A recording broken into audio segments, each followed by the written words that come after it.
You've probably heard of the 7 Habits of Highly Effective People, right? It's one of the most famous self-help books ever. But what you might not know is the one single powerful idea that the entire thing is built on. It's the secret Covey figured out before he even wrote the first habit, and honestly, it's the key to understanding why the habits actually work. So, it all starts with a question that, for a lot of us, hits pretty close to home. You're doing all the right things, you're achieving your goals, you're climbing that ladder. But there's this nagging feeling inside, isn't there? Like an inner hunger. You have all the outward signs of success, but deep down, something just feels off. And it turns out, this feeling, it's not just you. Covey heard these same painful problems over and over again from people. You know, that gut-wrenching feeling that your career success has totally come at the expense of your family. Or the frustration of making a promise to yourself, like, this is the week I start eating healthy, only to see it fizzle out. It's that constant, daily pressure that just makes you stop and wonder, is any of this I'm doing really going to matter in the end? If that sounds familiar, well, you are definitely not alone. So to get to the bottom of this, Covey laid out 2 totally different ways people approach success. First, there's the character ethic. This is all about building your life on a foundation of timeless principles. Things like integrity, humility, courage. This is what he calls primary greatness. Then you've got the personality ethic. And this is all about the surface-level stuff. Your public image, quick-fix techniques and skills. It's about achieving secondary greatness, basically the appearance of success. And what's so wild is that this focus on personality is actually a pretty new problem. For the first 150 years of American history, all the literature on success was about the character ethic. I mean, think about Benjamin Franklin's autobiography. It was all about weaving these core principles deep into who you are. Success was an inside-out job.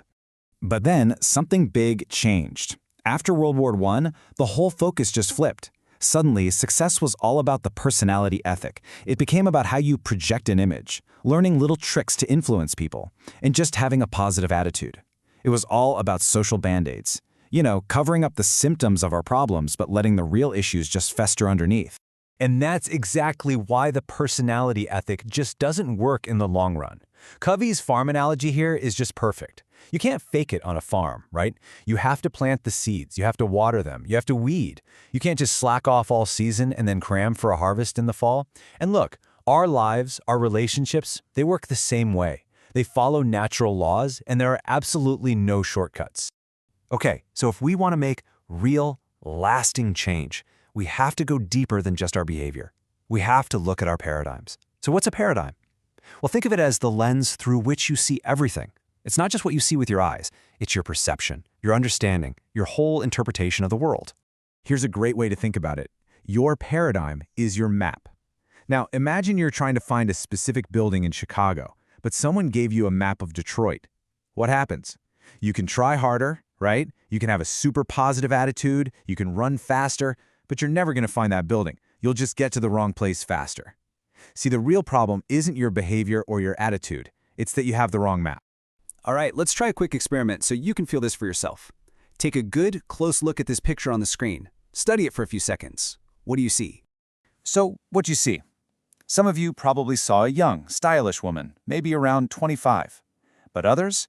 I bet you saw an old, kind of sad-looking woman with a huge nose. So, who's right? Well, you both are. And this simple drawing actually shows something really deep. 2 people can look at the exact same black lines and white spaces, completely disagree on what they're seeing, and both of them can be right based on their own frame of reference. It's not logical, it's psychological. And this all leads to Covey's really powerful conclusion. We like to think we see the world objectively, as it is. But we don't. We see it through the lens of our own conditioning.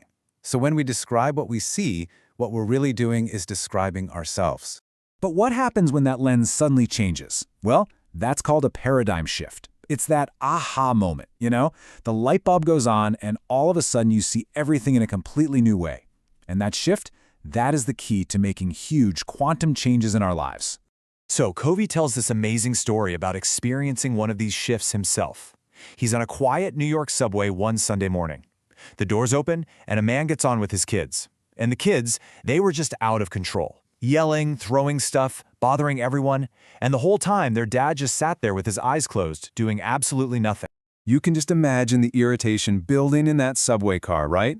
So finally, Covey, trying his best to be patient and understanding, leans over and says, "Sir, your children are really disturbing a lot of people. I wonder if you couldn't control them a little more." And the man looks up, almost like he's waking up for the first time, and says, really softly, "Oh, you're right. We just came from the hospital where their mother died about an hour ago. I don't know what to think, and I guess they don't know how to handle it either." Can you imagine hearing that?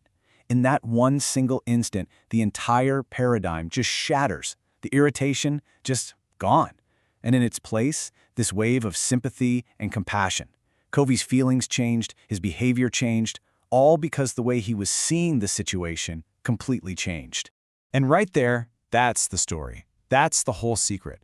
If we want to make small, tiny changes, sure, we can focus on our attitudes and behaviors. That's like hacking at the leaves of a tree. But if we want to make massive, significant, quantum leap changes, we have to go to the root. We have to work on our basic paradigms. Okay, I've got one last story for you, and this one really nails the point. Imagine you're on a massive battleship, moving through the sea on a foggy night. All of a sudden, the lookout spots a light dead ahead. The captain signals the light, "Advise you change course 20 degrees. The light signals back, "Advisable for you to change course 20 degrees.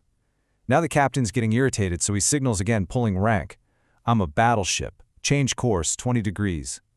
You see, he's operating from a paradigm of power and status. He has the wrong map. Then came the final paradigm-shattering reply. "I'm a lighthouse." So what do you think happened? Well, exactly what you'd expect. The battleship changed course. And that is the whole point.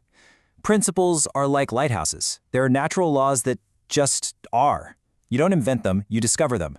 They are the territory, and our paradigms are just our maps. And here's the thing, you can't break these laws. You can only break yourself against them. True success, true effectiveness comes from aligning our personal maps with the unchangeable territory of these timeless principles. So the question this leaves us with is this. We're all navigating through life using our own maps, our perceptions, our assumptions. But are those maps actually aligned with the lighthouses, with the unchanging principles that actually govern reality? Or to put it another way, are you navigating by the right chart?